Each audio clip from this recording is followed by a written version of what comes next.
नमस्कार मित्रांनो, मी आकाश मात्रे चॅनल सर्व तुमचं पुन्हा एकदा स्वागत करतो आपल्या अजून एका नवीन ब्लॉग मध्ये। मित्रांनो, आज आहे साखर चौथीचे गणेश बाप्पाचे विसर्जन। आज बघू शकता वादनची टी शर्ट घातलेली आहे, कारण सत्कार वगैरे काल सगळं झालं होतं। इंस्टाग्रामला स्टोरी वगैरे सगळी टाकली होती मी, आणि आज बाप्पाचं विसर्जन आहे। सो बघूया कशा पद्धतीने बाप्पाचं विसर्जन होतं, कुठकुठलं ढोल पथक बँजो पथक लागलेलं आहे, सगळ्या गोष्टी या ब्लॉग मध्ये पाहायला मिळतील। So without investing time, let's start the blog, let's start the video.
तर मित्रांनो, आता आपण आलो आहोत विमला तलावाजवळ, जिकडे बाप्पाचं विसर्जन होणार आहे। बरेचसे बाप्पा आहेत, नाही बोलताना साखर चौथीचे बरेचसे बाप्पा इकडे आहेत। सो आता मध्ये बरेचसे बाप्पा आपल्याला भेटले, जसं की बाप्पा माझा सातराटीचा, त्यानंतर बोरीचा राजा सुद्धा पाहायला भेटला। बरेचसे बाप्पा अजून येत आहेत मागून। सो आता आपण पोहोचलो विमला तलावाजवळ, बघूया कशा पद्धतीने विसर्जन होतो।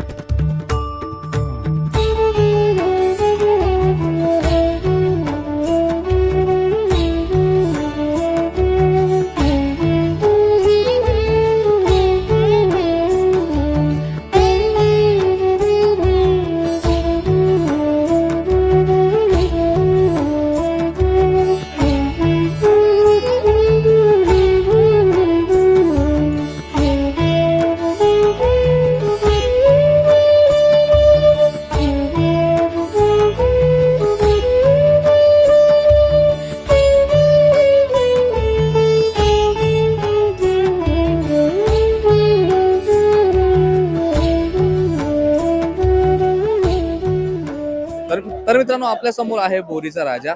10 वाजले, 10 वाजता टाइम लिमिट आहे इकडे. आणि इकडे समोर काका बघू शकता, काकांनी पण त्यांचा एक छोटासा बाप्पा घेतलेला आहे. आणि बघा या बाजूला खूप मोठी प्रतिमा बाप्पाची, खूप मोठी मूर्त. आणि या उतरणीवरती ती अलगद उतरवणं हे गरजेचं आहे. आणि प्रत्येक सभासद, प्रत्येक कार्यकर्ता आपल्या बाप्पाला निरोप देण्यासाठी आणि बाप्पा सुखरूप त्याच्या गावी जाण्यासाठीची तयारी म्हणू शकतो, किंवा एक लगबग आहे सगळ्यांची. वा वा वा, खूप छान खूप छान. बाप्पाची नजर एकदम सुरेख आहे मित्रांनो.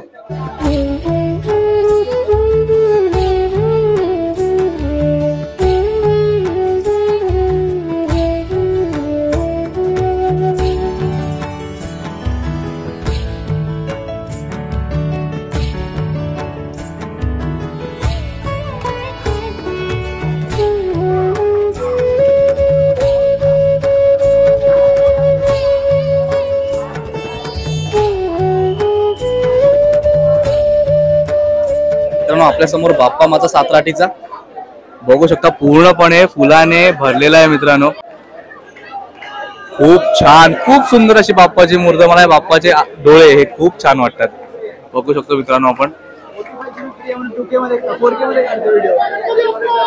मोरया मित्रांनो, उरणचे साखर चौथीचे टॉप 3 बाप्पा, म्हणजे त्या बाजूला बोरीचा राजा, या बाजूला बाप्पा माझा सातराटीचा, आणि या बाजूला वादन कलाचा राजाने सुद्धा हजेरी लावलेली आहे. 10 वाजल्यानंतर मित्रांनो इथे सगळं काही जे वादन होतं ते सगळं बंद केलंय. आणि बाप्पा सगळे डायरेक्टली टाळ आणि ढोलकीच्या आवाजावरती इकडे आलेले आहेत. मित्रांनो थोड्या वेळा आधी इथे काहीच गर्दी नव्हती, पण आता बघू शकता किती गर्दी आहे. 2 बाप्पा इकडे जे आलेले आहेत, बोरीचा 2 बाप्पाचे इथे आलेले आहेत, बोरीचा राजा आणि बाप्पा माझा सातराटीचा. सोबतच इकडे वादन कलाचा राजा सुद्धा आलेला आहे, त्याची पब्लिक सुद्धा आहे. काय नाव तुझं? कुठे राहतो तू? यूएस स्कूलवर. आणि कितवीला आहेस? 7वीला. कुठल्या बाप्पासाठी आला तिकडे? बोरीतला राजा. तर मित्रांनो हा लहानसा आहे दक्ष, बोरीतल्या राजासाठी इथे आलाय, बाप्पाला बाय करायला, बाप्पाला टाटा करायला.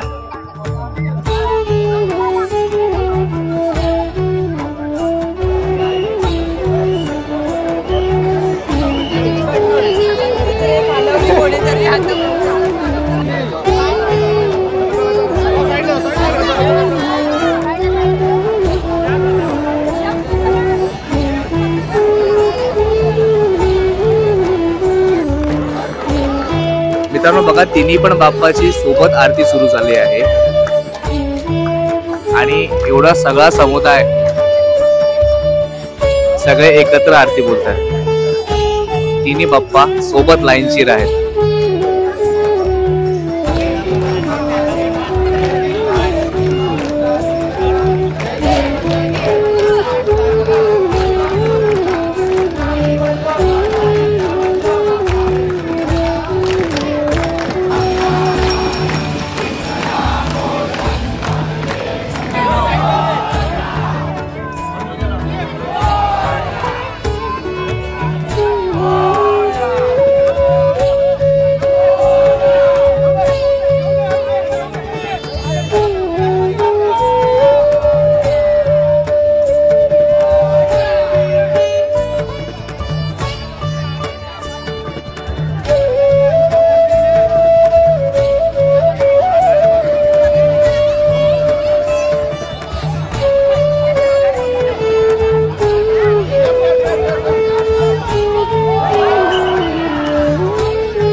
मित्रांनो, बाप्पाच्या उंचीमुळे काही गावामध्ये विसर्जन हे पॉसिबल नाही आहे, म्हणून शेव्यासारख्या लांबून लांबून गावामधून उरणमध्ये बाप्पाचं विसर्जन करायला येतात. कारण या बाजूला प्रॉपर सगळी बाप्पाला विसर्जन करण्याची सोयी सुविधा आहेत. सो शेव्यामधून लोक हे बाप्पाला वाजत गाजत उरणमध्ये आणतात आणि उरणमध्ये आल्यानंतर त्या बाप्पाचं विसर्जन केलं जातं. तर मित्रांनो, नवीन शेव्याचा राजा आपल्यासमोर जवळपास दुपारी 4:30 वाजता बाप्पाची मूर्त मंडपातून बाहेर आलेली आहे आणि आता जवळपास वाजलेले आहेत 11:30 वाजलेले आहेत. एवढा वेळ बाप्पा वाजत गाजत नाचत विमला तलावापर्यंत आलेला आहे.